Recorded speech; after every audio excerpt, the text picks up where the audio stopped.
সহিহ বুখারীর বর্ণনা 6388 নম্বর হাদিসের বর্ণনা। হাদিসের অনুবাদে আমরা কেউ হাসব না।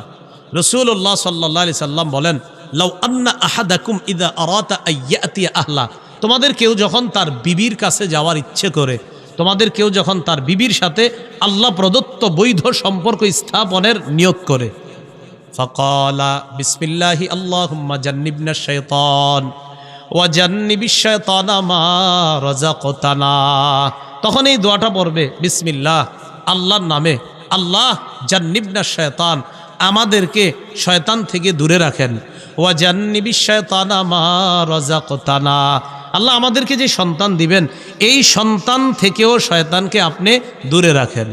নবীজি বলেন, ইন্নাহু ইয়ুকদ্দার বাইনাহুমা ওয়ালাদ, তাদের এই সম্পর্ক যেটা দোয়ার মাধ্যমে করছে সম্পর্কটা, এই সম্পর্কে যদি আল্লাহ কোনো সন্তান দেওয়ার ফায়সালা করেন, লাম ইয়াদুররুহু শাইতানুন আবাদা, এই সন্তানকে শয়তান কখনো কোনো ক্ষতি করতে পারবে না।